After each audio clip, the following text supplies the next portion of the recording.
Welcome to begin easy and natural hair colour வழங்கும் நில் கவனி சொல். நான் உங்க சஹா. ஒரு மனுஷனுக்கு அளவில்லாத உணவு கொடுத்தா என்ன ஆகும்? என்ன ஆகும்? செரிமானம் ஆயிடும். அளவில்லாத உடை கொடுத்தா கிழிசல் ஆயிடும். அளவில்லாத செல்வம் கொடுத்தாலும் நிச்சயமா செலவா போயிடும். ஆனா ஒரு மனிதனுக்கு அளவான வார்த்தைகள் கொடுத்தாலே, நம்பிக்கையூற்ற சொற்கள் கொடுத்தாலே அது வாழ்க்கை ஆயிடும். அப்படி சொற்களோட சங்கமம் தான், ஊர்வலம் தான் நில் கவனி சொல்.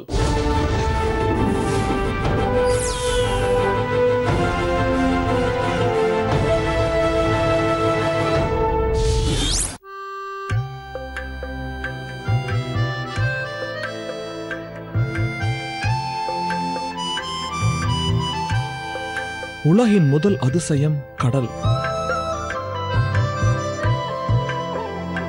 கடல்னு சொன்னாலே ஞாபகம் வர்றது அலை, இன்னொன்று மீன். கடல் தாயின் பிள்ளைகள் தான் நம் மீனவர்கள். கடலுக்கு இரை தேடி மீனவர்கள் போகிற போது தன் உயிரை பணைய வைப்பதுதான் மீனவர்களோட தொழில்.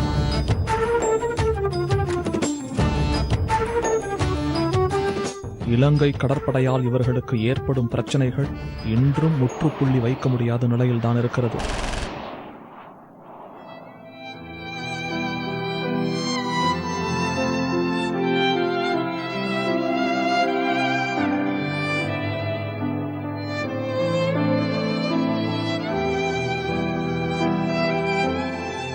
எத்தனை பிரச்சனைகள் வந்தாலும் எதிர்த்து போராடுபவர்கள் தான் நம் கடல் ராசாக்கள். தினந்தோறும் மீடியாக்களிலும் செய்தித்தாள்களிலும் கேள்விப்படுவது 25 பேரை இலங்கை கடற்படை கைது செய்து சிறையில் அடைத்தது. Sri Lankan Navy attacking fishermen in Rameshwaram. தமிழக மீனவர்களை இலங்கை கடற்படையினர் கைது செய்வதும் தாக்குதல் நடத்துவதும் தொடர்கதையாகி வருகிறது. Constant harassment Tamil fishermen face while working between India and Sri Lanka. Ramanathapuram மாவட்டத்தில் மீனவர்கள் பல்வேறு போராட்டங்களை நடத்தினர்.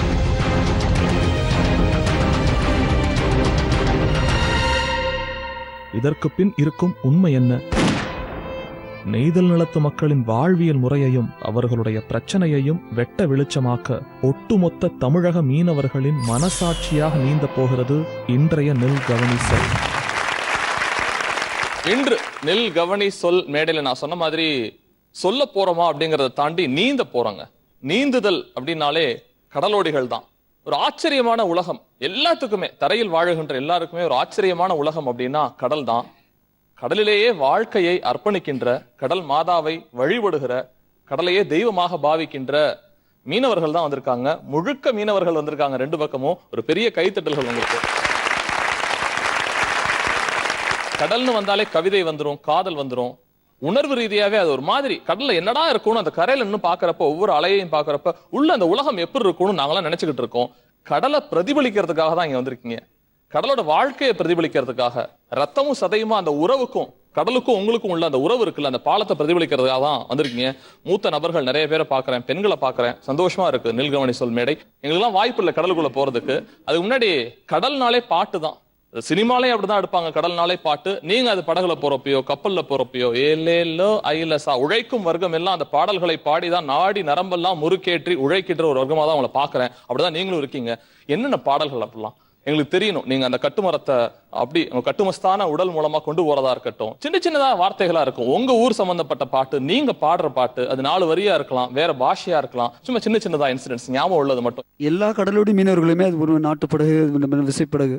படகை கரையில் இழுக்கும் பொழுதும் சரி, அந்த படகை அவர்கள் ஓட்டும் பொழுதும் சரி, இந்த இயந்திரமயமாக்கப்பட்ட இந்த உலகத்திற்கு முன்னால் அந்த துடுப்புகளை வைத்து அவர்கள் பயணிக்கும் பொழுது ஏலோ ஈலோ, ஈலோன்னு வாங்கடா, வாங்கடா தோலா, வளர்ந்தா தருவேன், இந்த மாதிரி ஒரு உற்சாகத்துக்காக. Very good man.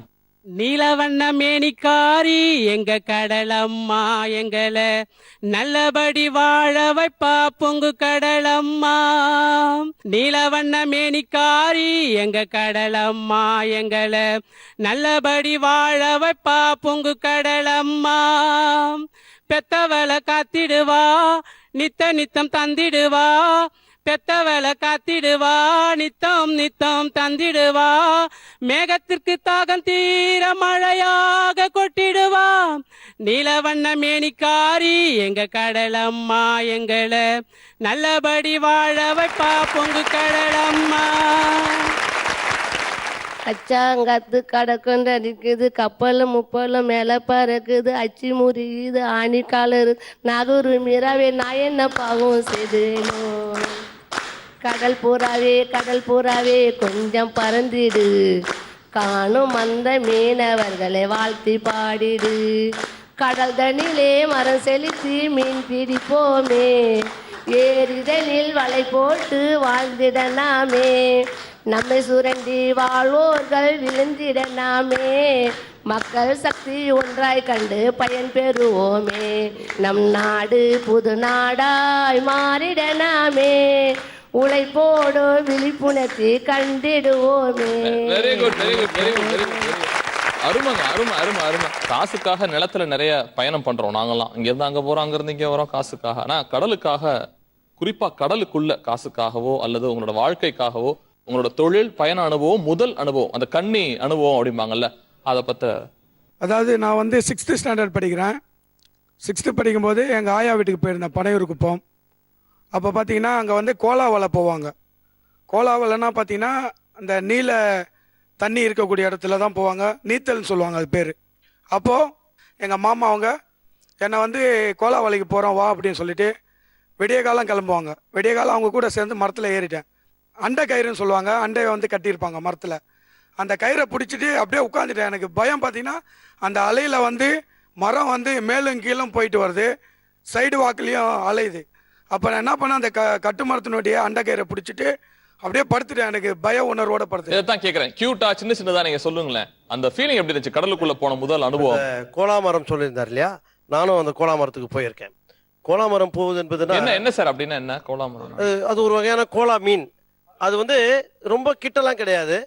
அது வந்து 4 பக்கமும் கடல் மட்டும்தான் தெரியும். அப்போல்லாம் வந்து பாய் மரத்தை மட்டுமே தான் பயன்படுத்திட்டு போவோம். இப்போ இருக்க மாதிரி என்ஜின்லாம் கிடையாது.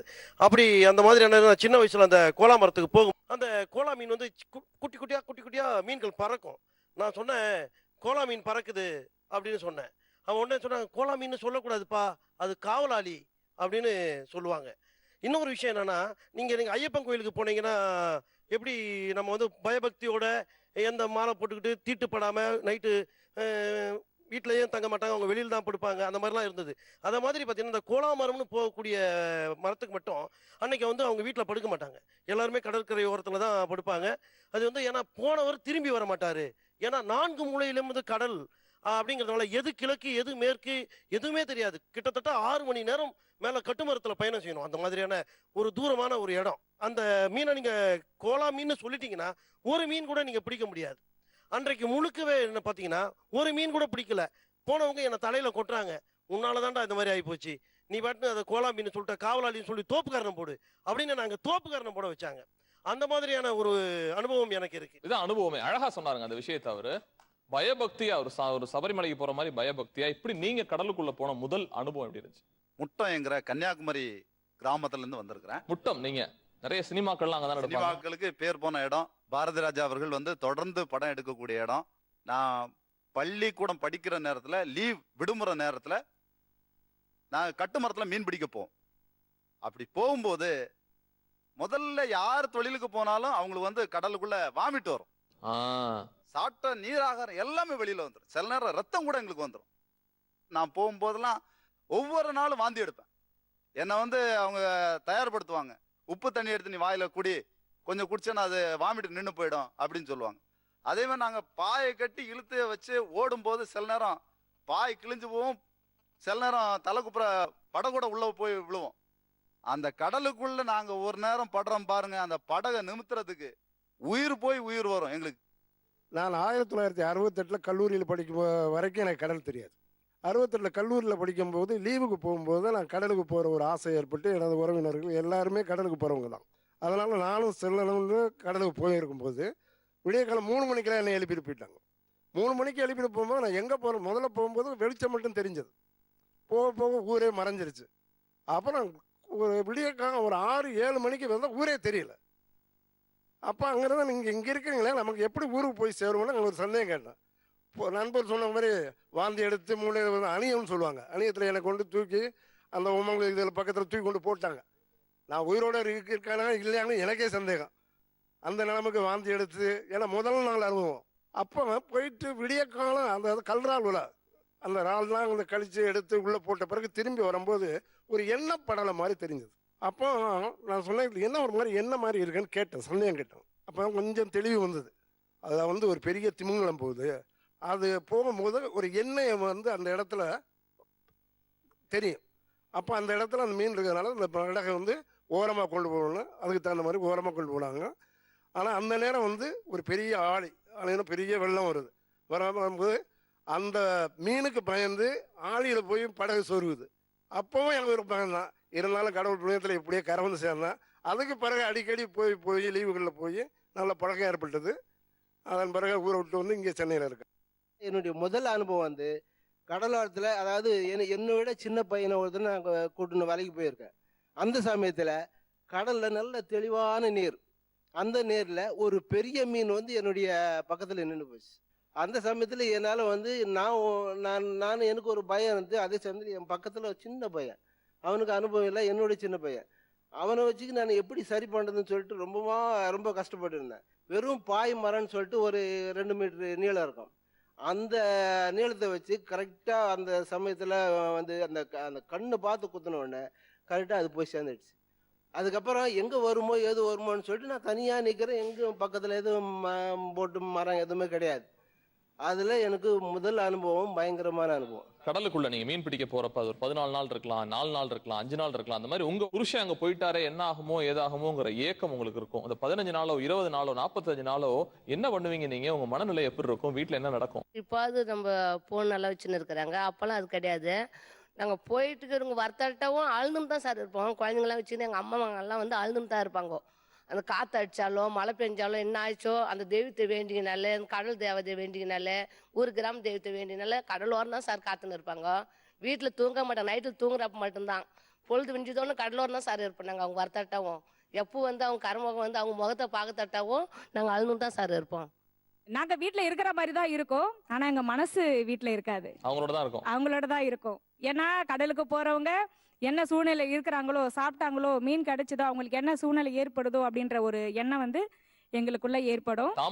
தாம்பத்தியம் அந்யோன்யம்னு நிறைய சொல்றாங்க. நான் நிஜமா மீனவர் குடும்பத்துல தான் அதை பாக்குறேன். அவருக்காக நீங்க ஏங்குறதும், உங்களுக்காக அவங்க ஏங்குறதும், பக்கத்துல இல்லாட்டியுமே தொலை தூரத்துல இருந்தாலும் ஒவ்வொரு நிமிஷமும் அதை பத்தின ஒரு நினைப்பு இருக்குல்ல. கொல்லுங்க ஆளை, சரியா சாப்பிட முடியாது, இவங்களும் சரியா சாப்பிட முடியாது. யோசிச்சு பாருங்களேன் அந்த ஒரு நிலைமைய. இங்க இருக்க பெண்கள்ட்ட தான் கேட்கணும்னு ஆசைப்படுறேன். அவங்க போயிட்டாங்கன்னு சொன்னா நாங்க குளிச்சுட்டு கோயிலுக்கு போறதும் சாமி கும்பிட்றதும், எங்களுக்கு வந்து நல்ல மாதிரி புருஷனை எங்களுக்கு அனுப்பி வைக்கணும். மீன் கிடைக்குதோ கிடைக்கலையோ, ஆனா எங்க புருஷன் மாதிரி பிள்ளை மாதிரி எங்க வீட்டுங்களுக்கு வரணும். மீன் கிடைக்குதோ இல்லையோ என் புருஷன் திருப்பி கிடைக்கணும். எங்க புருஷனுங்க எங்களுக்கு சந்தோஷமா வரணும். என்ன செய்வீங்க? அவர் வந்துட்டாரு, போயிட்டு வந்துட்டாரு, உங்க வீட்டுக்காரு வந்துட்டாரு, அவங்கள பார்த்தோன்னே ஒரு ஆனந்த கண்ணீர் வந்துடும். சினிமால வர மாதிரி ஓடி போய் கட்டி கட்டி பிடிச்சிக்கிட்டு சந்தோஷம். அவங்க வந்துட்ட பிறகு மீனை பார்ப்போம், மீனை ஆப்பிடுச்சா இல்லையா. கடல் உலகம்ங்கிறது பெருசு. இங்க இருக்கிற தாவரங்களை விட, இங்க இருக்கிற உயிர்களை விட கடலுக்குள்ள இருக்கிற உயிர்கள் வந்து ஜாஸ்தி. எங்களுக்கு தெரியாது வேற. அந்த உலகத்தை எங்களுக்கு அறிமுகப்படுத்துங்க. என்னென்ன விஷயங்கள்லாம் கடலுக்குள்ள இருக்கு? அதாவது சார், கரையில இருக்கிறத விட கடல்ல இருக்கிற விலங்கினங்கள் அதிகம்.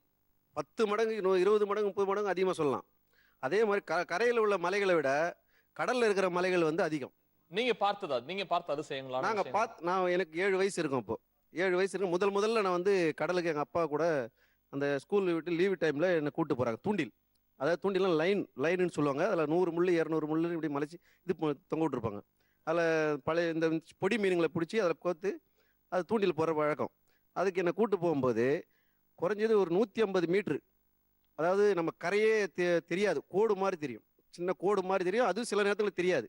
அங்கே போயிட்டு லைன் விட்டுட்டு வரும்போது எதிர்காற்று, கோடை காற்றுன்னு சொல்லுவோம் இல்லைங்களா. இந்த கோடை காற்று அடித்த உடனே பாய் மரம் தான். இப்போ பாய் மரத்தில் போகும்போது திசை திரும்ப மரம் வந்து பாயோட திசை திருப்பி அந்த காற்று வழியிலே போகணும். போயிட்டே இருக்கும்போது இரவு ஆயிடுச்சு. இரவான உடனே சுமார் ஒரு 7 மணி இருக்கும். அப்போ வந்து ஒன்று கடலுக்குள்ளே எதுவுமே தெரியாது, தண்ணி மட்டும்தான். நம்ம இருக்கிற இடம் மட்டும் தண்ணி மட்டும் தான் தெரியும். அந்த நிலவு வெளிச்சம் இருந்துச்சுன்னா ஓரளவுக்கு நமக்கு சுற்றி இருக்கிற வெளிச்சம் தெரியும். அப்படி வந்துட்டு இருக்கும்போது ஒரு மலை மாதிரி வந்து முன்னாடி மரத்துக்கு முன்னாடி இடிக்கும்போது என்னன்னு சொல்லிட்டு நாங்கள் தூக்கம் வரல. எனக்கு பயம் ஒரு பக்கம் இருக்கு. இப்போ எனக்கு புதுசு, அன்றைக்கி தான் ஃபஸ்ட் டைம் போயிருக்கேன். எனக்கு பயம் வரும். இந்த பயத்தில் என்ன பண்ண, தூக்கம் இல்லாமல் இருக்கும்போது மரம் இடிச்சிட்ட உடனே எங்கள் அப்பா என்ன பண்ணார், போயிட்டு இந்த பாயை இழுத்து கீழே போட்டுட்டு போயிட்டு என்ன பண்ணுறது, இது ஒரு தலான்னு சொல்லுவோம். அந்த தலாவை எடுத்து முன்னாடி இது பண்ணி திசை மரத்தை திருப்புறாரு. திருப்பும்போது நான் என்ன பண்ணிட்டு தூக்கம் வரலன்னு சொல்லிட்டு தூண்டில் எடுத்துகிட்டு போயிட்டு இப்படி எட்டி பார்த்தோன்னா மீனுங்க நிறைய ஓடுது கீழே, பெரிய பெரிய மீனுங்க சின்ன மீனுங்க நிறைய. அப்போ அந்த தூண்டில் எடுக்கும்போது என்ன பண்ணேன், எங்கள் அப்பா வந்து ஒரு அடி அடித்தார் தலையில். என்னத்துக்கு படிக்கிறீங்க, கம்முன்னு உட்கார்றா அப்படின்னாரு. ஏன் அப்படின்னா, மீன் நிறைய மேய்து பிடிக்கலாம் அப்படின்னு நான் சொன்னேன். அப்போ அவர் சொல்கிறார், அந்த மீன்லாம் பிடிக்கூடாது, நீங்கள் இடையே உட்கார்றா அப்படின்னு போயிட்டார். எங்கள் சித்தப்பா கூட என்னை பிடிச்சிக்க அப்படின்னு சொல்லிட்டு மரத்தை தள்ளிட்டு இடமேல வராங்க. அப்போ வந்து ஒரு 100 மீட்டர் 200 மீட்டர் இடமேல வந்த உடனே சொல்கிறாங்க, அது மலையும் இல்லை எதுவும் இல்லைடா, அது மீன் பணவாயின்னு சொல்லுவாங்க, அது பேர். இந்த ஷெட்டை விட 2 மடங்கு 3 மடங்கு அதிகமாக இருக்கும் நீட்டில். இவ்வளோ பெருசா நீட்டு அன்னையோட முடிவு பண்ண தூண்டில் மரம் கட்டு மரத்துக்கு போகிறதே இழந்துட்டான் அன்றைக்கி. இது மாதிரி தான் நான் கேட்குறேன். அது சொன்னது ரொம்ப சுவாரஸ்யமா இருந்துச்சு. இப்படி ஒரு திமிங்கலத்தெல்லாம் வாழ்க்கையில பார்க்க முடியாத. நான் அவர் சொன்ன அந்த அந்த அளவுகோல் இருக்குல்ல, அப்போ அவ்வளோ பிரம்மாண்டமா ஒன்று இருக்காடா, அதெல்லாம் கப்பல்லாம் தூக்கி போட்டுருங்களா? அது தெய்வத்துக்கு கட்டுப்படும். ஓகே, அது மாதிரி என்னென்ன விஷயங்கள், விசித்திரமான விஷயங்கள் கடற்குள்ள இருந்து பார்த்துருக்கீங்க சார்? கடல்ல இப்போ வந்து ஜல்லி பீஸ்னு ஒன்று இருக்கும். அது 1 2 இருக்கிறப்போ அதனுடைய அழகு தெரியாது. மாப்பா கிளம்போம். மாப்பானா குறைஞ்சபட்சம் 1000கணக்கான ஜல்லி பீஸுங்க வந்து பூமியில இருந்து மேலே கிளம்பக்கூடிய தன்மை உள்ளது. அது மேலே கிளம்புனோனும் அதனுடைய அழகு பார்க்கறதுக்கு 1000 கண்ணு இருந்தாலும் பத்தாது சார். போட்டு போனா கூட அந்த போட்டு அந்த இடத்துல தட்டும். அது மாதிரியான அழகு கொடுக்க வேண்டியது ஜல்லி பீஸ். அந்த இதுவை நான் பார்த்துருக்கேன். Very good. கண்கொள்ளா காட்சி இல்லை அது, நிஜமா. கடலுக்கு அடியில் இருக்கிற அதிசயங்களே மிக அழகானதும் அற்புதமானதும் பவளப்பாறைகளுடைய அந்த பரவல். பவளப்பாறைகள், அதாவது நீங்கள் வந்து பார்த்தீங்கன்னா ராமேஸ்வரம் ஐலண்டை பொறுத்த மட்டும் ராமேஸ்வரத்தில் இருந்து ஏறக்குறைய தூத்துக்குடி வரை 21 தீவுகள் இருக்கு. அந்த 21 தீவுகளையும் அந்த சுற்றி இருக்கிற பகுதியில் பூரா பவளைப்பாறைகளால் சூழப்பட்ட பகுதி. பயங்கர காஸ்ட்லி மட்டும் இல்லை, அது வந்து கடல் மீன் உற்பத்திக்கே ஒரு ஆதாரமான ஒரு நிலையை உருவாக்குற ஒரு இது. அதை நீங்கள் நல்ல இந்த அதாவது காற்றே இல்லாமல் கடல் தெளிந்திருக்கிற நேரத்தில் நீங்கள் பார்த்தீங்கன்னா ஒரு பூ படுகையை விரிச்ச மாதிரி உங்களுக்கு தெரியும். ஒரு பூ படுகை வந்து ஒரு கீழே விரிச்சு போட்டால் எப்படி இருக்குமோ அது மாதிரி கும்பலுக்கும்பல அழகாக வெள்ளை வெளியே அழகாக தெரியும். அதிலே நிறைய மீனினங்கள் நம்ம பார்க்க முடியும். எப்படி பார்க்கலாம்னா, கிளி மீன் ஒரு மீனிங் யாருக்காவது தெரியுங்க? கிளி மீன் அசல் கிளி மாதிரியே இருக்கும். அதனால வந்து ஒரு 1/2 கிலோ சைஸ்லேருந்து 10 கிலோ 12 கிலோ சைஸ் வர கிளி மீன் பார்க்கலாம். அது இன்னும் சொல்ல போனால் பாம்பன் அந்த ரயில்வே பிரிட்ஜில் வந்து நீங்கள் வந்து அதான் பயணம் பண்ணீங்கன்னா 1978க்கு முன்னாடிலாம் அந்த பயணம் பண்ணுறவங்க அந்த மீனுடைய அழகை ரசிக்கிறதுக்காகவே வருவாங்க. ஏன்னா அந்த பூரா பாறைகளால் சூழப்பட்டு தான் அந்த பாலம் அமைக்கப்பட்டிருக்கு. அப்படிப்பட்ட அந்த பாறைகள் மேலேயே மிக அற்புதமான மீனினங்கள்லாம் அதில் ஊர்ந்து தெரியும், நம்ம பார்க்கலாம். மிகப்பெரிய மீன்கள்லாம் பார்க்கலாம். இப்போ என்ன பண்ணி போட்டாங்கன்னா, இந்த கால சூழ்நிலை, மக்களுடைய இனப்பெருக்கம், மக்களுடைய இந்த வறுமை பெருக்கம் தூண்டியா போட்டு ஒரு மீனெல்லாம் பிடிச்சிவிட்டோம். எல்லாமே வறுமையினுடைய கோரப்படினால் இப்போ அந்த மீனையே பார்க்க முடியல. ஐயா ஒரு நல்ல பாயிண்ட் சொன்னார், எனக்கு அது வேணும். தெரியாத மீன் வகைகள் எங்களுக்கு தெரியாதுங்க, நிறைய பெயர்கள் இருக்கு. கடன்னு சொல்லுங்களேன் எல்லாருமே. இப்போ அண்ணன் சொன்ன மாதிரி கிளி மீனுங்கிறது எக்ஸ்போர்ட்டுக்கு எடுக்கக்கூடியதுல பேரட் ஃபிஷ்ன்னு நாங்கள் சொல்லுவோம். கிளி மாதிரி இருக்கும். அடுத்தது மயில் கோலான்னு சொல்லுவோம். மயில் மாதிரி தோகை இருக்கும். மீனுக்கு மூக்கு நீண்டு இருக்கும். அடுத்தது அதுலயே இன்னொரு கோலா இருக்குது, பறக்கோலான்னு சொல்லுவோம். சின்ன கோலா வேற, அந்த சிறகு விரிக்குது இல்ல, அதெல்லாம் சாப்பிடலாமா அந்த மீனை? அதெல்லாம் இன்னைக்கு எக்ஸ்போர்ட்டுக்கு எடுத்துட்டு இருக்கிறோம் நாங்க. எக்ஸ்போர்ட். ஆமா, இந்தியாவுக்கு அந்நிய செலவாணி அதிகமா கொடுக்கக்கூடியது அது. எங்களுக்கு எல்லாம் கொடுக்க மாட்டீங்களா? நீங்க வேணும்னா வாங்கிக்கலாம். இன்னைக்கு அரசாங்கம் ஊக்குவிக்கணும் அந்த தொழிலுக்கெல்லாம். நம்ம சாப்பிடறதுக்கெல்லாம் ஊக்குவிக்கணும். வேற என்னென்ன வகை? கேரை வகை இருக்குது. கேரன்னு சொன்னா எலஃபின் டூனா. அதுல வந்து 100% புரோட்டீன் இருக்குது. எந்த விதமான கொழுப்புமே இல்லாத ஒரு வகையான மீன் இருக்குதுன்னா எலஃபின் டூனா இன்னைக்கு இருக்குது. அதை வந்து ஜப்பான்காரங்க மற்ற நாடுகள்லாம் விரும்பி வாங்குறாங்க. ஆனா நம்ம நாட்டுல இன்னைக்கு வந்து அதை வந்து கழிச்சு போடுற ஒரு மீன் மாதிரி நம்ம இன்னைக்கு வித்துட்டு இருக்கிறோம். 50 ரூபாய்க்கு 60 ரூபாய்க்கு வித்துட்டு இருக்கிறோம். அப்படியா? ஆமா, 1500 2000 ரூபாய் கிலோ கணக்குல இன்னைக்கு வந்து வெளிநாடுகள்ல வித்துட்டு இருக்குது. இங்கேயும் விக்குது அந்த மீன். நான் எடுக்கிறேன், உங்களுக்கு எவ்வளவு வேணுமோ சொல்லுங்க, நான் கொடுத்துறேன் உங்களுக்கு. கேரை வேற என்ன இருக்கு? வரிசூரை இருக்குது, ரத்த சூரை இருக்குது, கேரை இருக்குது, மயில்கோலா இருக்குது, யாமங்கோலா இருக்குது, புள்ளித்திருக்க இருக்குது, திருக்க இருக்குது, காரல் இருக்குது, பால் காரல் இருக்குது, சொரா இருக்குது, சதக்காரல் இருக்குது. உடுப்பாத்தின்னு ஒரு மீன் இருக்கு சார். உடும்பு மாதிரியே இருக்கும் மீன். அது பேர் என்ன? உடுப்பாத்தின்னு சொல்லுவாங்க. உடுப்பாத்தி உடும்பு மாதிரி இருக்குமா? நான் அப்பப்ப பயலுக்கு சொல்லிட்டு இருக்கேன், வேற ஒண்ணுல தப்பா எடுத்துக்காதீங்க. வேற வலுவான ஒரு மீன் இருக்கு சார், சொரா மாதிரி தான் அதுவும். அது என்ன பண்ண, குடலை எடுத்து வெளியே போட்டுரும். வயிற்றுக்குள்ள அதனுடைய குடலை எடுத்து வெளியே போட்டுரும். அதுவே போடுமா? அதுவே வெளியே எடுத்து போட்டுரும். வெளியே எடுத்து போட்டோம்னா குறிப்பிட்ட அளவு இது மேலே மிதந்துட்டு கிடக்கும் தண்ணிக்குள்ள. அப்போ வந்து பறவைகள்லாம் வந்து என்ன பண்ணும், அந்த அதில் உட்காரும். அந்த குடல் மேலே உட்காந்துட்டு கொத்திக்கிட்டே இருக்கும்போது அதை அப்படியே தூக்கி உள்ள எடுத்துக்கும்.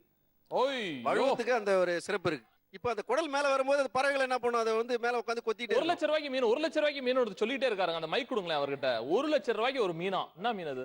அதாவது எங்க பகுதியில் அந்த மீனுக்கு பேர் வந்து கூரல்னு சொல்லுவோம். ஆனா முன்னாள் காலத்துல சாதாரணமா கொஞ்சம் விலைக்கு வித்த இந்த மீன், அதுக்குள்ள ஒரு நெட்டின்னு ஒன்று இருக்கு, அது எக்ஸ்போர்ட் பண்றான். அது 1 கிலோ வந்துகிட்டு 1,00,000 ரூபாய். அதே மாதிரி பாம்பன்ல பிடிச்சி 30 கூரல் பிடிச்சி 30 லட்சத்துக்கு வித்தாங்க. அதே போல ஈல் ஃபிஷ் இருக்கக்கூடிய பாம்பு பாம்பு பாம்பு அந்த பாம்புலையும் வந்து நெட்டி இருக்கும், அது வந்து பை மாதிரி இருக்கும், அது கூட தேவைப்படுது. ஷார்க்கு சொராவுடைய ஃபின்னு, அந்த ஃபின்னு வந்து இன்னைக்கு ஒரு மீன் ஃபின்னு வந்து 8 லட்சத்துல 10 லட்சம் ரூபா வரைக்கும் விற்கக்கூடிய சொரா பீலி இருக்குது. அதே மாதிரி நிறைய மீன்கள் வந்து இன்னைக்கு வந்து மருத்துவ குணத்தோட நிறைய இருக்குது. Okay okay. கடல்லையே பயணிக்கிற, கடல்லையே வாழ்ந்துகிட்டு இருக்க இவங்களுக்கு கடலோடையும் போராட்டம் நடத்தணும், சமூகத்தோடையும் போராட்டம் நடத்தணும் அப்படிங்கறது தான் ஒரு சவாலான பகுதி. நிறைய பேசலாம் இவங்கள்ட்ட ஒரு சின்ன இடைவெளிக்கு அப்புறம். இது Bigen easy and natural hair colour வழங்கும் நில் கவனி சொல்.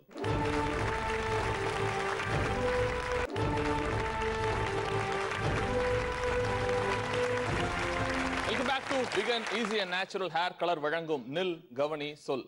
இயற்கையா நடக்கிற அட்வென்ச்சரஸ் யாராவது மாட்டிருக்கீங்களா? அதுல இருந்து மீண்டு வந்திருக்கீங்களா? பார்த்திருக்கீங்களா? அது புயலா இருக்கலாம், அது ஒரு சுனாமியா இருக்கலாம். அந்த மாதிரி இயற்கையா நடந்த அழிவுகள். 1991 ஏற்பட்ட புயல்ல என்னுடைய மாமனார் போட்ல போயிட்டு 2 பேர் தான் போனாங்க. அந்த போட்ல முதல்ல 8 பேர் போனாங்க, அதில் 6 பேர் தண்ணியில் இறங்கிட்டாங்க. இவங்க 2 பேர் மட்டும் போட்டில் இருந்து 35 நாள் அவங்க இருந்த போட்டில் வெறும் தண்ணி தான், சாப்பாடே கிடையாது. என்ஜின் பழுதாயிட்டு காற்று போக்கில் போய் அந்த போட்டு வந்து 35 நாள் பொறுத்து பங்களாதேஷில் போய் கரை தட்டியிருக்கு. அந்த போட்டில் அவங்க சாப்பாடு இல்லாமல் வெறும் தண்ணி குடிச்சிக்கிட்டு சொன்னாங்க இல்லைங்களா கடல் ஆமை, அந்த கடல் ஆமையை பிடிச்சி அதை சாப்பிட்டு 35 நாள் உயிர் வாழ்ந்துக்கிறாங்க. எங்க சித்தப்பா வந்து தொழிலுக்கு போனார். 3 நாள் கடலுக்கு போனவர் ஒரு 20 நாளாயும் கரைக்கு திரும்பல. அவர் கரைக்கு வந்ததுக்கு அப்புறம் நாங்க அவரை கேட்டோம், எப்படி உங்களுடைய இது இருந்தது அப்படின்னு கேட்கும்போது சொன்னாரு, நாங்க செத்து போயிட்டோன்னு நினைச்சோம்ப்பா. கடலுக்குள்ள போனோம், போட்டு ரிப்பேர் ஆயிடுச்சு போச்சு, காத்துல அடிச்சுட்டு போய் எங்கேயோ போயிடுச்சு, இங்க ஹெலிகாப்டர் எல்லாம் நாங்க படகெல்லாம் விட்டு தேடி பார்த்தோம், கிடைக்கவே இல்லை. அதுக்கப்புறம் அவங்க கடல்ல மழை பெஞ்சது, மழை தண்ணியை நாங்க பிடிச்சு வச்சு குடிச்சோம்.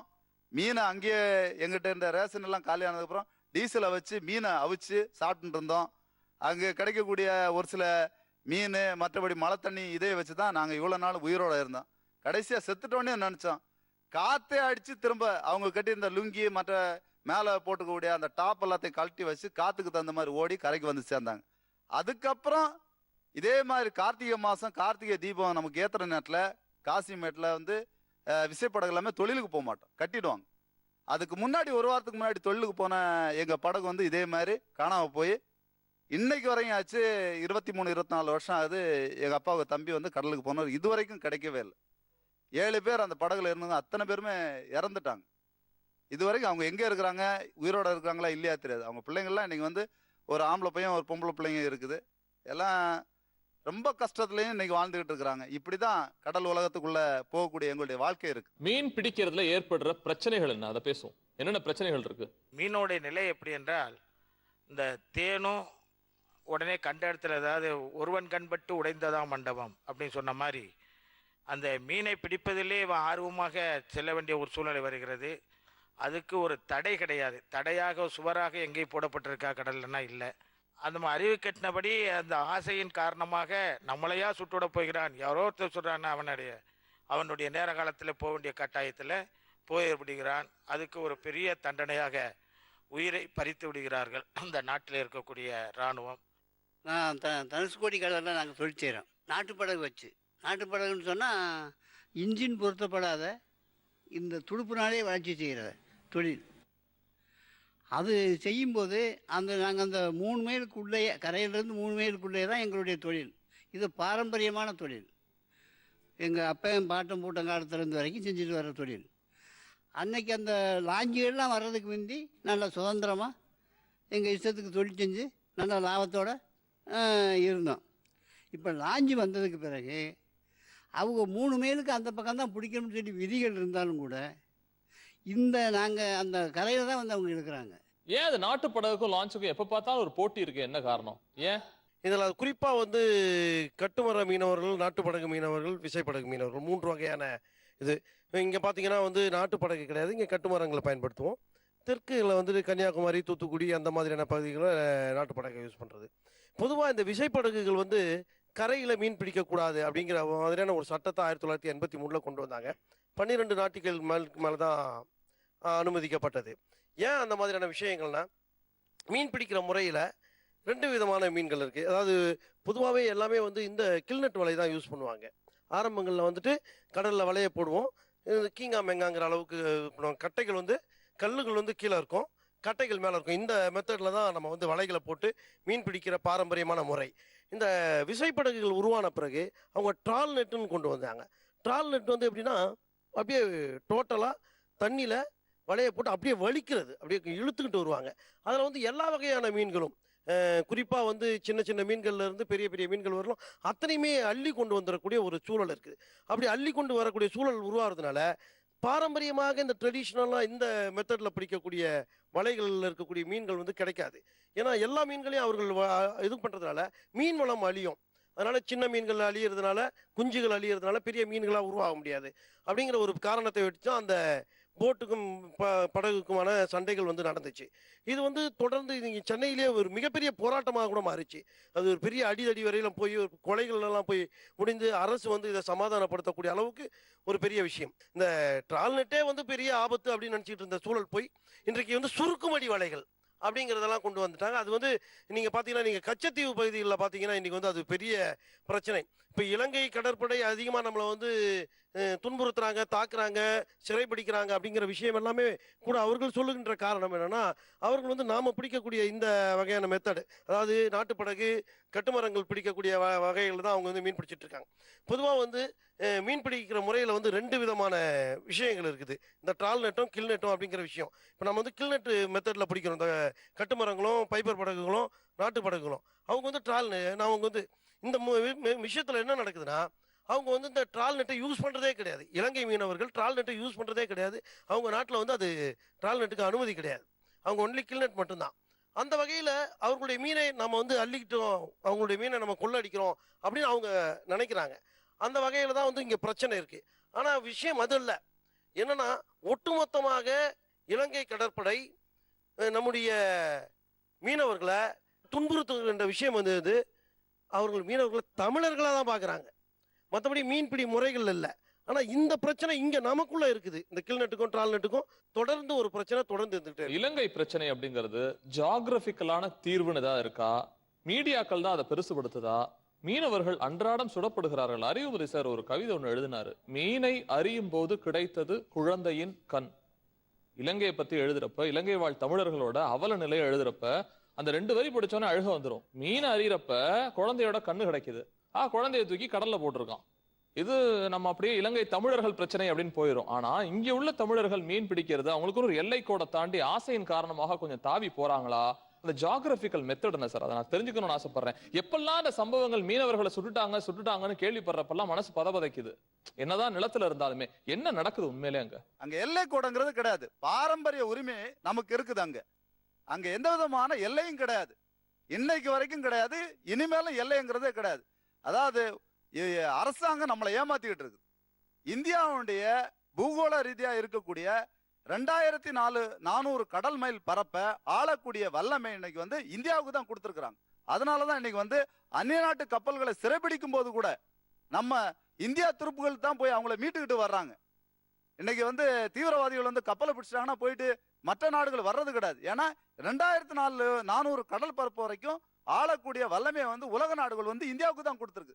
அப்படி இருக்கும்போது எங்க எல்லை இருக்குது? கச்சத்தீவு பகுதியை தாண்டி இலங்கையை தாண்டி போய் மீன் பிடிக்கிற உரிமை தமிழர்களுக்கு இருக்குது, இந்திய மீனவர்களுக்கு இருக்குது. இதை வந்து அரசு வந்து நமக்கு வந்து 2ஆம் பட்சமா இன்னைக்கு பண்ணிக்கிட்டு இருக்கிறாங்க. இதுதான் இன்னைய நடைமுறை. ஆண்டுக்கு 2,70,000 கோடி கடல் உணவை வந்து வெளிநாட்டுக்கு ஏற்றுமதி பண்றோம். அதன் மூலயமா ஆண்டுக்கு 30,000 கோடி அந்நிய செலவாணி ஈட்டி தரோம் இந்திய அரசுக்கு. ஆனா இந்த அரசாங்கம் வந்து தொடர்ந்து மீனவர்கள் பிரச்சனையில வந்து ஒரு பாராமுகமா யாரும், அதாவது ஒரு துணிவோடு கேட்கக்கூடிய ஒரு நிலை இல்லை. இப்ப ஒரு சுண்டக்கா நாடு இலங்கை, அவன் பண்றான், அந்த மாதிரி பண்றானாக்கா தட்டி கேட்க வேண்டிய பொறுப்பு வல்லரசு நாடான இந்தியாவுக்கு இருக்கு. இது ஒரு மாற்றாந்தாய் மனப்பான்மை நடந்துக்குது. நான் கேட்கிறேன், இப்ப குஜராத் மீனவர்கள் வந்து பாகிஸ்தான்ல பிடிபடுறாங்க, அவர்களை வந்து நம்ம எதிரி நாடுன்னு சொல்றோம். ஆனா அவர்கள் வந்து கண்ணியமா நடத்துறாங்க, சிறை வைக்கிறாங்க. அதன் ஒரு குறிப்பிட்ட காலத்துக்கு பிறகு விசாரணை, அப்புறம் வந்து விடுதலை. ஒரிசா மீனவர்கள் வங்கதேசத்துல பிடிபடுறாங்க, பங்களாதேஷ்ல. அவர்கள் இதே நிலை தான். ஆனால் நட்பு நாடுன்னு சொல்லிக்கிற இலங்கை மட்டும் இந்த மாதிரி பண்றதை தட்டி கேட்க திராணி இல்லாத இந்த மத்திய அரசு, இதுதான் காரணமே ஒழிய வேற ஒண்ணுமே கிடையாது. ராமேஸ்வரம் ஏரியாவிலேருந்து வந்திருக்கோம். ஏறக்குறைய 860 படகுகள் அங்கே கிடக்கு. ஏறக்குறைய வந்து ஒரு 640 படகுகள் மண்டபத்தில் கிடக்குது. ஏறக்குறைய புதுக்கோட்டையில் ஒரு 400 போட்டு கிடக்குது, அதாவது ஜெகதாப்பட்டினம். அப்புறம் அதே மாதிரி வந்து அந்த கோட்டைப்பட்டினம் ஒரு 300 போட்டு கிடக்குது. ஏறக்குறைய 2000 சொச்சம் போட்டு என்ன விஷயம் சொல்லுங்க. சோன் பிடிக்கப்படுவதும், அதாவது மீனவர்கள் சித்திரவதைக்கு உள்ளாக்கப்படுவதும், அவர் உயிர்கள் பறிக்கப்படுவதும் தொடர் நிகழ்வா இருக்குது. இதுக்கு ஒரு மாற்று தீர்வுன்னுங்கிற கேள்வி நம்ம எல்லாருமே வருதுல்ல. அதுக்கு நம்ம என்ன செஞ்சிருக்கோங்கிறது, அதாவது சரியா நடுவண் அரசும் சரியா செயல்படல, மாநில அரசும் செயல்படுதுன்னு சொல்லலாம். நீங்க மத்திய அரசாங்கமும் கிடையாது, மாநில அரசாங்கமும் கிடையாதுன்னா எதனால இந்த பிரச்சனை உருவாகுது? நம்மளுடைய தேவைகள் வந்து, அதாவது மீன் பிடிக்கிறவன் மீன் பிடிப்புல மட்டும்தானே பிழைக்க முடியும். வேற ஏதாவது மாற்று தொழில் அவனுக்கு இருக்குதா? அப்ப மீன் பிடிக்கிறவன் மீன் எங்க இருக்கு அங்க நோக்கி போய்கிட்டு இருக்கான். இதுதான் பிரச்சனை. நம்ம எல்லை தாண்டி போறோமான்னு கேக்குறேன். எல்லை தாண்டி போறோம், நிச்சயம் சகசம் தானே. அதாவது எல்லை வந்து சொன்ன மாதிரி எல்லை மீனவனுக்கு எல்லை இல்லை. மீன் எங்க இருக்குது அங்க போவான், மீன் எங்க இருக்கு அங்க போவான். அதாவது மதியாத வீட்டுக்கு மிதியாதன்னு சொல்ற மாதிரி அவன் போக மாட்டான். ஆனா இவன் சுடுறான், போட்டுகளை பறிமுதல் பண்றான், நம்மளுடைய ஒட்டுமொத்த அந்த தொழில்நிலைக்கு சேதப்படுத்துறான். இருந்தும் போறோம்னா இதுல என்ன இருக்குது? அவன் மீன் பிடிக்கிறத தவிர வேற தொழில் தெரியல. அதனால மீண்டும் மீன் பிடிக்கத்தான் போறான். மீன் பிடிக்கிறவன் மாட்டிக்கிறான். இதுதான் பிரச்சனை. நிலம்னாலே எல்லை இருக்கு, நாடுனாலே எல்லை இருக்குன்னா கடலுக்கும் ஒரு எல்லை பகுதிங்கிறது பிரிச்சு வச்சிருப்பாங்க. என்னடா அது பொழுதுனைக்கு இங்க சொல்றாங்க அப்படின்னு ஒண்ணு வரும். ஏன் இவங்க எதுவும் தப்பு பண்றாங்களா? பொதுமக்களுக்கு எழுகின்ற சந்தேகமே தான். அதை தீர்த்து வைங்கன்னு தான் சொல்றேன். இதுல எல்லை இருக்கு, எல்லை தாண்டி போறாங்கலாம் ஓகே. சாதாரணமா எங்க அம்மா பார்த்தாலோ தங்கச்சி பார்த்தாலோ ஏன் பொழுதுனைக்கு சொல்றாங்க? அந்த மீனவர்கள் போர்க்கோள் கொடுத்துக்கிட்டே இருக்காங்களே, ஒருவேளை இவங்க எல்லை தாண்டுறாங்களா இல்ல அவங்க அத்துமீறி நடக்கிறாங்களா? இது மட்டும் தான் சார் தேவை. கடலுக்கு உண்மையிலேயே வந்து அவர்கள் வந்து அரசு ரீதியாக எல்லைகளை வகுத்து வைத்திருக்கிறார்கள். ஆனா அந்த எல்லை வகுத்தல் என்பது கண்ணுக்கு தெரிந்தா என்பது கேட்டா அப்படி ஒரு எல்லை கிடையாது. இதான் விஷயம். அவங்க வந்து எல்லை வகுத்து வச்சிருக்கேன்னா எப்படி? இப்பதான் வந்து மத்திய அரசு, நீங்க ஒரு விஷயத்த கவனிச்சீங்கன்னா, இப்ப மோடி அரசு வந்த பிறகு எல்லைக்காக நாங்கள் மிதவையை அங்க கொண்டு வருவோம்னு இப்ப சொல்லியிருக்காங்க. அப்ப எப்போ இது? மோடி அரசு 2014க்கு பிறகுதான் வந்திருக்குது. இப்பதான் வந்து ஒரு எல்லைங்கிற ஒரு வார்த்தையே கொண்டு வராங்க. அந்த பகுதியில மிதவைகளை கொண்டு வருவோம், அதுதான் எல்லை அப்படின்றாங்க. அது வந்து தமிழக முதல்வர் இன்னைக்கு வந்து அந்த எல்லைகளை வந்து நாங்கள் ஏற்றுக்க மாட்டோம். ஏன்னா கச்சத்தீவு என்பது பாரம்பரியமான தமிழகத்தினுடைய நிலப்பகுதி, இந்தியாவினுடைய ஒரு வகையான ஒரு நிலப்பகுதி, சேதுபதி மன்னருடைய ஆளுகையின் கீழே இருந்த நிலப்பகுதி, இந்தியாவினுடைய சர்வே நம்பர் கொண்ட நிலப்பகுதி. ஆகவே வந்து அது எங்களுடைய நிலப்பகுதிங்கிறத தான் நாங்கள் வந்து இன்னைக்கு வரையிலும் மீன் பிடிச்சிட்டு இருக்கோம். இப்போ இவர் சொல்லும்போது சொன்னாரு நம்ம எல்லை தாண்டுறோன்னு. எல்லையே ஒன்று இல்லைங்கிறது இவருக்கு இன்னுமே தெரியலங்கிறது எனக்கு ஆச்சரியமா இருக்குது. ஏன்னா அங்கே எல்லையே கிடையாது. கச்சத்தீவு நம்மளுது என்று சொன்னால் நாம் எல்லையை தாண்டவே இல்லை. அவங்க எல்லை இருப்பதாக வைத்துக் கொண்டால் கூட நம்ம எல்லையை தாண்டவே இல்லை. இதுதான் யதார்த்தம். இன்றைக்கு வரையிலும் நாம வந்து பாரம்பரியமான முறையில மீன் பிடிச்சிட்டு இருக்கோம். 2 நாட்டு மீனவர்களும் தொடர்ந்து பன்னெடுங்காலமாக அந்த பகுதியில் மீன் பிடிச்சிட்டு இருக்கோம். 1974 கச்சத்தீவு ஒப்பந்தம் 2 பிரதமர்களால் போடப்பட்டது. இந்திரா காந்தியும் சிரிமாவோ பண்டாரநாயக்காவும் போட்டப்பட்டாங்க. அந்த ஒப்பந்தத்துல சரத்து 5.6ல மிக தெளிவாக கூறப்பட்டிருக்கு. என்னன்னா, கச்சத்தீவு பகுதியில மீன் பிடிக்கலாம், வலை உலர்த்தலாம், ஆலய வழிபாடு செய்யலாம், ஓய்வு எடுக்கலாம். மிக தெளிவா அந்த 74 கச்சத்தீவு ஒப்பந்தத்துல தெரிவு செய்யப்பட்டிருக்கிறது. அதற்கப்புறம் 76ல அவர்கள் வந்து தன்னிச்சையாக 2 நாட்டு அதிகாரிகள் மட்டத்துல அரசோட கலந்து ஆலோசிக்காம அவர்கள் தன்னிச்சையாக அந்த சரத்துக்களை வந்து நீக்கிட்டேன் அப்படின்னு சொல்றாங்க. ஒரு சட்டம் இயற்றாமல், ஒரு பாராளுமன்றத்தில் இந்திய அரசியல் அமைப்பு சட்டத்துல ஒரு சட்டம் இயற்றாமல் ஒரு இடத்த எங்கேயும் தாரை வார்த்தை கொடுத்துடவே முடியாது. 74ல இருந்து 76 முடிஞ்ச பிறகு கூட பிரச்சனை இல்லை. 1983ல இலங்கையில உள்நாட்டு கலவரம், விடுதலை புலிகள் மூலமாக ஒரு ஆயுதமேந்திய போராட்டம் துவங்கிய பிறகுதான் இந்த பிரச்சனை துவங்குது. அதற்கு முன்னாடி 74, 76, 83 வரையிலும் ஒருத்தரும் மீனவர்கள் வந்து தாக்கப்படலை, சுடப்படலை, கொல்லப்படலை, வலைகள் அறுக்கப்படலை, நமக்கு வந்து எந்த துன்புறுத்தலும் நடக்கல. உள்நாட்டு கலவரம் ஏற்பட்ட பிறகு ஆயுதமேந்திய போராட்டம் ஈழத்தமிழர்கள் வந்து அங்க கொண்டு வந்த பிறகுதான் இந்த பிரச்சனை துவங்குது. அன்றையிலிருந்து இன்றைக்கு 2014 வரையிலும் கிட்டத்தட்ட 850 மீனவர்கள் வந்து படுகொலை செய்யப்பட்டிருக்காங்க. பல ஆயிரக்கணக்கான மீனவர்கள் வந்து இன்றைக்கும் மனநலம் பாதிக்கப்பட்டு வாழக்கூடிய ஒரு சூழல். பல்வேறு மீனவர்கள் இன்னும் குண்டு காயங்களோட வாழ்ந்துட்டு இருக்காங்க. பல லட்சக்கணக்கான கோடி ரூபாய்கள் வந்து இழப்பீடுகள் ஏற்பட்டிருக்கு. இந்த மொத்தத்துக்குமே தீர்வு என்ன அப்படின்னு நாங்க நினைக்கிறோம்னா, நாங்க வந்து மன்மோகன் சிங்கை பார்த்துட்டோம், ராகுல் காந்தியை பார்த்துட்டோம், சோனியா காந்தியை பார்த்துட்டோம், இன்னும் சொல்ல போனா அந்த நாட்டினுடைய அதிபராக இருக்கக்கூடிய ராஜபக்சேவை பார்த்துட்டோம், அவருடைய தம்பி கோத்தபய ராஜபக்சேவை பார்த்துட்டோம், எல்லாரையும் பார்த்துட்டோம். ஆனா இதுவரையிலும் ஒரு தீர்வு கிடைக்கல. மன்மோகன் சிங் ஆட்சி வந்த பிறகு ஒரு தீர்வு கிடைக்கும் நாங்க நினைச்சோம். நரேந்திர மோடியினுடைய ஆட்சியில வெளிவிவகார கொள்கையிலும் அது காங்கிரஸ் என்ன நிலைப்பாடு எடுத்ததோ அதே நிலைப்பாடு தான் இன்னைக்கும் நடக்குது. அந்த காங்கிரஸ் ஆட்சியை தாண்டி இவர்கள் என்ன கொண்டு வந்துட்டாங்கன்னா, உங்களுக்கு மீன் பிடிக்கிறதுக்கு அங்க அனுமதியே இல்லை, அப்படி ஒரு விஷயமே இல்லைன்னு இன்னைக்கு மோடி அரசு சொல்லியிருக்கு. இவ்வளவுத்தையும் மீறி தான் இன்றைக்கு மீனவர்கள் நாங்க அங்க வந்து மீன் பிடிச்சிக்கிட்டு இருக்கோம். மீனவன் செத்து போயிட்டான் அப்படிங்கறத தொட்டு பார்த்து கண்டுபிடிக்கல, சுட்டு பார்த்து தான் கண்டுபிடிக்கிறாங்கிறது தான் செய்தியே. கடலோடையும் போராட்டம் நடத்தணும், சமூகத்தோடையும் போராட்டம் நடத்தணும் அப்படிங்கறது தான் ஒரு சவாலான பகுதி. நிறைய பேசலாம் இவங்கள்ட்ட ஒரு சின்ன இடைவெளிக்கு அப்புறம். இது Bigen easy and natural hair colour வழங்கும் நில் கவனி சொல். Welcome back to begin easy and natural hair colour வழங்கும் நில் கவனி சொல். மீனவன் செத்து போயிட்டான் அப்படிங்கறத தொட்டு பார்த்து கண்டுபிடிக்கல, சுட்டு பார்த்து தான் கண்டுபிடிக்கிறாங்கிறது தான் செய்தியே. அவர் ரொம்ப விளக்கம் ரொம்ப அழகா ஐயா கொடுத்தாங்க. நீங்க ஏதோ சொல்ல வந்தீங்க இந்த மீனவர்களோட படுகொலை. அதுல இன்னொரு முக்கியமான விஷயம் என்னன்னு பாத்தீங்கன்னாக்கா, இப்போ நம்ம கடலுக்கு போறோம், கடல்ல வந்துட்டு வெள்ளம்னு ஒண்ணு இருக்கு, நீர்நிலை. அந்த நீர்நிலை கடல் கீழே வந்துட்டு என்ன வெள்ளம் இருக்கோ அந்த வெள்ளத்துக்கு ஏற்ற மாதிரி தான் நம்ம போட்ட வலைகள் வந்துட்டு அந்த இடத்துல போய் சேரும். நம்ம ஒரு மணி நேரத்துக்கு வந்துட்டு அந்த வலையை வைக்கணும் அப்படின்னாக்கா அந்த 1 மணி நேரத்துல அந்த வெள்ளத்துக்கு ஏற்ற மாதிரி இலங்கைக்கு போதோ இல்லை அந்தமான் நிக்கோபருக்கு போதோன்னு யாருக்குமே தெரியாது. அப்ப அப்படிப்பட்ட சூழ்நிலையில வந்துட்டு நம்ம வலையை இறக்கிட்டு இது பண்ணும்போது அந்த நேரத்துல ஒருவேளை அது எல்லையெல்லாம் கிடையாது, எல்லை இல்லாத ஒரு இடத்துல போயிட்டு அந்த இடத்துல அந்த பக்கம் போறதுக்கு வாய்ப்பு இருக்கு. அந்த பக்கம் போனா அது தப்பும் கிடையாது, ஏன்னா நம்ம ஃபிஷிங் பண்றதுக்கு வந்திருக்கிறோம். அது அப்படியே மீறி போனா கூட சட்டம் என்ன சொல்லுது? பிடிக்கலாம். இப்ப பாகிஸ்தான்ல பிடிக்கிறாங்கல்ல, பிடிக்கலாம், தண்டனை கூட கொடுக்க கூடாது. அவங்கள கோர்ட்டு முன்னாடி நிறுத்தலாம், அவங்க என்ன தண்டனை கொடுக்குறாங்களோ அந்த நாட்டு சட்டம் அதெல்லாம் பின்பற்றலாம். சுடுவது என்பது, அடிப்பது என்பது, ஊனமாக்குவது என்பது, பெண்களை விதவையாக்குவது என்பது அது எப்படி பொறுத்து கொள்ள முடியும் அப்படிங்கறத பொறுத்து கொள்ள முடியாது. இப்போ வந்து பாத்தீங்கன்னா நம்ம எதிரி நாடுன்னு சொல்றோம் பாகிஸ்தான் கூட நம்ம மீனவர்களை பிடிச்சு போயிட்டு கண்ணியமா தான் நடத்துறாங்க. ஆனா இந்த இலங்கை வந்து நம்ம நட்பு நாடுன்னு சொல்லிட்டு இருக்காங்க. காங்கிரஸ் அரசும் அதான் சொல்லிச்சு, இந்த அரசும் இதான் சொல்லிட்டு இருக்குது. ஆனா இந்த அரசு என்ன சொல்றாங்க அப்படின்னாக்கா, நாங்க இப்பதான் வந்திருக்கிறோம், 1 மாசம் ஆகுது, 45 நாள் ஆகுதுன்னு சொல்லிட்டு இருக்காங்க. ஒரு 6 மாசம் எங்களுக்கு கொடுத்து பாருங்க, அதுக்கப்புறம் நாங்க நல்லா பண்ணுவோம்னு சொல்லிட்டு இருக்காங்க.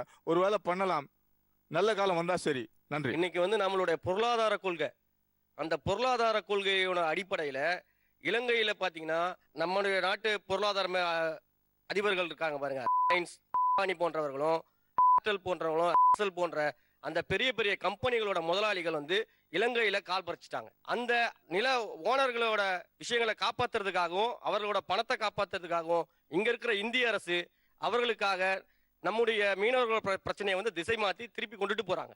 இன்னைக்கு இருக்கிற அந்த பொருளாதார கொள்கை தான் ஒரு விஷயம். அதே மாதிரி நீங்க பாத்தீங்கன்னா நம்முடைய மீனவர்கள் சைட்லயும் ஒரு சில விஷயங்கள் தப்பு இருக்கு. நம்ம மீனவர்கள் செய்யற தப்பு எதனால வருதுன்னா, நம்முடைய மீன்பிடி அதிகாரிகள் செய்யற தப்பு. நம்ம ரெட்டமடி சுருக்குமடி வலைகளை வந்து அங்க யூஸ் பண்ண கூடாதுன்னு சொல்லி நம்ம சட்டம் சொல்லுது. நம்முடைய மீனவர்களுக்கு நாமளும் சொல்லிட்டு இருக்கோம். நம்ம இந்த அதிகாரிகள் இருக்காங்க பாருங்க, பாம்பன்லயும் ராமேஸ்வரத்துலயும் நாகப்பட்டினத்துல இருக்க அதிகாரிகள் டோக்கன் போட்டு அனுப்பும் போது அந்த படகுகளை ரெட்டமணி வலை இருக்கா சுருக்குமடி வலை இருக்கான்னு பார்த்து செக் பண்ண வேண்டிய அதிகாரிகள் செய்யற தப்புனால 2000 படகுகளுக்கு மேல இருக்கிற நம்ம நாட்டுல அந்த பகுதியில ஒரு சில 50-100 மீனவர்கள் செய்யற தப்பு.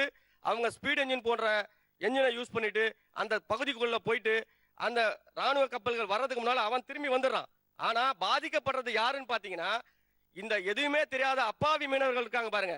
அவங்க தன்னுடைய பகுதியில் அந்த கச்சத்தீவு பகுதியில் மீன் பிடிச்சிட்டு இருக்கும் போது இந்த சில மீனவர்கள் செய்யற தப்புனால இவன் பாதிக்கப்பட்டு இன்னைக்கு சிறைக்கு செல்றான். இதுதான் இன்னைக்கு நடக்கிற விஷயம். நம்ம பக்கமும் நிறைய பிரச்சனைகள் இருக்கு. மீன்வளத்துறையோட அதிகாரிகள் செய்யற தப்பு நம்முடைய மீனவர்கள் இன்னைக்கு வரைக்கும் பாதிக்கப்பட்டு இருக்காங்க. நம்மளோட தமிழர்களை இலங்கை கடற்படை சுட்டிருக்காங்க, துன்புறுத்தி இருக்காங்க. அதனால பாதிக்கப்பட்ட குடும்பம்னு யாராவது இங்க இருக்கீங்களா? ஐயா, இலங்கை ராணுவத்தால பாதிக்கப்பட்டால் நான் ஒரு ஆளு. ஏன்னா கல்லடி பட்டு இந்த தாடை கட்டாயிருச்சு, எனக்கு கட்டாயி 1 மாசம் ஹாஸ்பிட்டல் இருந்தேன். என்ன பட்டுச்சு? கல்லடியா? கருங்கல் எல்லாம் அடிப்பாப்புல. அதை எடுத்து அடிச்சுட்டு தான் பக்கத்துல போட்டு அணைச்சி போட்டில் ஏறுவாப்புல. ஏறினதுன்னு துப்பாக்கி நெஞ்சில் ஒரு ஒரு சோல்சர் வச்சு அம்பிக்கு பிடிச்சிக்கிட்டு தான் இது பண்ணுவான். மற்ற பேரை ஒன்றா வர சொல்லி விடுவான் பக்கத்தில். கையில் கம்பி கொண்டு வந்தால் கம்பி வச்சு தாக்குவான். கையில் கட்டை கடைஞ்சாச்சு அதை எடுத்து வச்சு அடிப்பாங்க. அதுபோல் போட்டை அணைக்கும் போது போட்டை முட்டி தான் உடச்சி தான் செய்வாப்புல. அது ஓனர் போட்டுக்கார் விசைப்பட ஓனருக்கு 1 லட்சம் 1.5 லட்சம் செலவு எடுத்து வச்சு தான் ஏறுவாப்புல. ஏறினது அந்த மடி வாழையெல்லாம் வெட்டி விட்டுட்டு போட்டை கொண்டு வருவாப்புல கரையை. பாதிக்கப்பட்டு நான் வந்து கிட்டத்தட்ட 1 மாதம் ஹாஸ்பிட்டல் இருந்தேன், மதுரை வேளம்மாள் ஹாஸ்பிட்டலில். எனக்கு 75,000 ரூபாய்க்கு மேலே செலவாயிருச்சு. செலவாச்சு? ஆமாம், செலவு. அரசாங்கம் ஏதாவது உங்களுக்கு கொடுத்தாங்களா? இல்லை, அரசாங்கம் ஒன்றும் கொடுக்கல. அரசாங்கம் கேட்டேன், உள்காயத்துக்கு ஒன்றும் கிடையாது. உள்காயத்துக்கு ஒன்றும்? ஆமாம் ஆமாம் ஆமாம், வெளிக்காயத்துக்கு தான் கை கால் போகணும், இல்லை கால் போகணுமா, கை போகணுமா, கண்ணு போகணுமா, அப்போ தான் நிவாரணம் கொடுப்பாங்க. உள்காயத்துக்கு கொடுக்க மாட்டாங்க அப்படின்னு சொல்லிட்டாங்க. மீன் துறையில சொல்லணும் போல இருக்கு. இலங்கையில எப்ப அதெல்லாம் போனாதான் அரசாங்கம் கொடுக்கும். கொடுமையா இருக்குங்க, நிஜமா கொடுமையா இருக்கு. என்ன தீர்வா இருக்க முடியும் நினைக்கிறேன்? அரசு ஆண்மையோடு செயல்பட வேண்டும். மத்திய அரசானது ஆண்மையோடு திராணியோடு தெம்போடு செயல்பட வேண்டும். ஒரு கண்ணில் வெண்ணெய் ஒரு கண்ணில் சுண்ணாம்புன்னு இருக்கக்கூடாது. ஒரு காஷ்மீர்ல இருக்கக்கூடிய, ஒரு பஞ்சாப்ல இருக்கக்கூடிய சாதாரண ஒரு மனிதர் ஒரு அந்நிய நாட்டில் பாதிக்கப்பட்டால் உடனடியாக குரல் கொடுக்கக்கூடிய வெளியுறவுத்துறை இந்த விஷயத்துல மட்டும் பாராமுகமா இருக்குது. இன்னைக்கு இதற்கெல்லாம் ஒரு நிரந்தர தீர்வு வேண்டும் என்றால் வல்லரசு நாடு இந்தியா வந்து நிச்சயமா வந்து ஒரு தீரத்தோட செம்மையா செயல்படணும். 1. 2வது, ஏற்கனவே பிரதமர் வேட்பாளராக இருந்த நரேந்திர மோடி அவர்கள் வேட்பாளராக இருக்கும்போதே மீனவர்களுக்கு ஒரு தனி அமைச்சகம், ஒரு தனித்துறை உருவாக்கப்படும் என்ற ஒரு உத்தரவாதம் கொடுத்தாரு. இப்ப பிரதமர் ஆயிட்டாரு. நிச்சயமா ஒரு தனித்துறை உருவாக்கப்பட்டால் தான் மீனவர்களுடைய வாழ்வு மேம்படும். இந்த பிரச்சனைக்கு ஒரு நிரந்தர தீர்வு கிடைக்கும். சின்ன சின்ன கோரிக்கைகள், கச்சத்தீவை மீட்கணும் அப்படிங்கிறது நெடுநாளைய கோரிக்கை. சின்ன இந்த மாதிரி கோரிக்கைகள் என்ன அரசுக்கு வைக்கிறீங்க? ஒரு சின்ன இடைவெளிக்கு அப்புறம் பார்க்கலாம். இது Bigen easy and natural hair colour வழங்கும் நில் கவனி சொல்.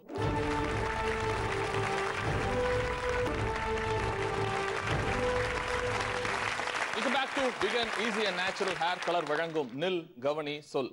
சின்ன கோரிக்கைகள், கச்சத்தீவை மீட்கணும் அப்படிங்கிறது நெடுநாளைய கோரிக்கை. சின்ன இந்த மாதிரி கோரிக்கைகள் என்ன அரசுக்கு வைக்கிறீங்க? மீன்பிடிப்பு முறையில 3 வகை இருக்கு சார். ஒன்று வந்து கில்நட்டு, இன்னொன்று பாட்டம் ட்ராலிங், இன்னொன்று மிடில் ட்ராலிங், ஊக்கன்லை, இந்த மாதிரி இருக்கு. இதுல ஸ்ரீலங்கால வந்து பாட்டம் ட்ராலிங் தடை செய்யப்பட்டது. அந்த பாட்டம் ட்ராலிங்கை நம்ம இந்திய மீனவர்கள் பயன்படுத்தக்கூடாதுன்னு சொல்றாங்க.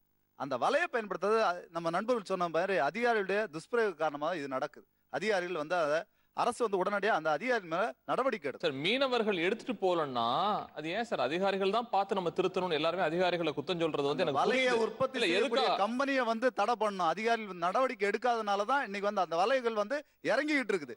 இந்திய மீனவர்களும் தமிழக மீனவர்களும் பேச்சுவார்த்தை நடத்தின பிரகாரம் மீன் பிடிக்கிறது முறையை வந்து அண்ணன் சொன்னாங்க. அடுத்தது நாங்க என்ன சொல்றோம்னா, நாங்க 13 கடலோர மாவட்டம் தமிழ்நாட்டில் இருக்கிறோம்.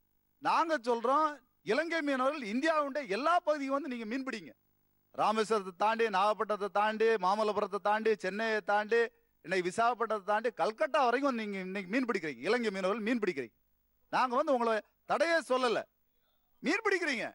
நாங்க வந்து லட்சக்கணக்கான கோடிக்கணக்கான மீனை வந்து நீங்க இங்க இருந்து பிடிச்சிட்டு போறீங்க. ஆனா நாங்க சொல்றது வெறும் 3 மாவட்ட மீனவர்களுக்கு அங்க பிடிக்கிறதுக்கு அனுமதி கொடுங்கன்னு மட்டும்தான் நாங்க கேட்கிறோம். ஆனா அவங்களுக்கு வந்து பாட்டம் ட்ராலிங் இல்லைங்கிறதுக்காக இந்திய மீனவர்கள் வந்து பாட்டம் ட்ராலிங் பண்ணக்கூடாதுன்னு சொல்றது இந்திய நடைமுறை சட்டத்துக்கு எதிரானது. 2 வாரத்துக்கு முன்னாடி வந்த இலங்கை படகை நம்ம ஆட்கள் வந்து நம்மளுடைய கைது பண்ணியிருக்காங்க. அவங்க பிடிச்சிருந்த மீன் எவ்வளோ தெரியுமா? சூறை கேரன்னு சொல்லக்கூடிய மீன் 2592 கேஜி அந்த இலங்கை போட்டில் இருந்தது. கோலா மீன் 435 கேஜி இருந்தது. பர்லா மீன் வந்து 130 கேஜி இருந்தது. இது மொத்தம் வந்து 3,44,000 ரூபாய்க்கு இங்கே இருக்கக்கூடிய ஆளுங்கட்சியை சேர்ந்தவங்க 2 பேர் குத்தகை எடுத்து இன்னைக்கு 3,44,000 ரூபாய்க்கு அந்த மீனை விற்றுருக்காங்க. அரசுக்கு எவ்வளோ நம்ம பில்லு கொடுத்துருக்காங்க? 75,000 ரூபாய் பில்லு கொடுத்துருக்காங்க. யாருடைய மீன்? இலங்கையினுடைய மீனவர்களுடைய மீனை படகை வந்து பறிமுதல் செய்து அந்த படகுல இருந்த மீனை வந்து இன்றைக்கு இது நடந்துட்டு இருக்கு. ஸோ இதை என்ன சொல்ல வரேன்னா, இலங்கை மீனவர்கள் நம்முடைய கடல் எல்லையில் மீன் பிடிக்க தொடர்ந்து வந்துகிட்டு இருக்காங்க.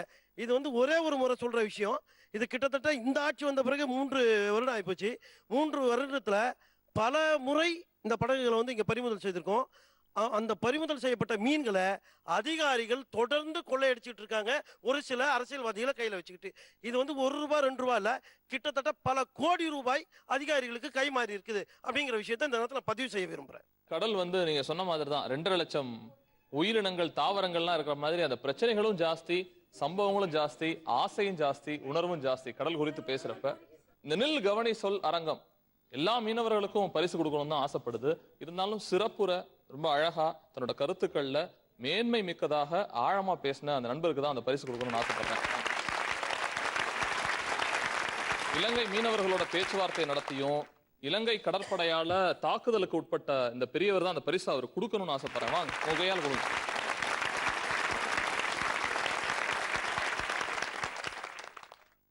நல்லா பேசுங்க, அருமையா பேசுங்க. வாழ்த்துக்கள், வாழ்த்துக்கள். கடல் சம்பந்தமான விஷயங்கள் அள்ளி தெளிச்சாங்க, நீந்தினோம், ரசிச்சோம், மிரட்சி அடைஞ்சோம். கடலுக்குள்ள இப்படி ஒரு வாழ்க்கை இருக்காடா அப்படின்னு நம்ம மனசுக்குள்ள ஏக்கமா இருக்கும். கடலுக்குள்ள போய் பார்க்க மாட்டோமா, இவங்க சொல்ற மீன் வகைகள்லாம் சாப்பிட மாட்டோமான்னு ஒரு ஏக்கம் நிச்சயமா அவங்களோட மனசுலயே வந்திருக்கும். இவங்களோட வாழ்வியல் பிரச்சனைக்கும் கடல்ல தானே இருக்காங்க, நம்ம நிலத்துல சேஃபா இருக்கோன்ட்டு இல்லாம கைகோர்த்து அவங்களோட போராட வேண்டிய கட்டாயத்துல நம்ம இருக்கோம். மீண்டும் அடுத்த வாரம் begin easy and natural hair colour வழங்கும் நில் கவனி சொல்ல சந்திக்கிறது சஹா.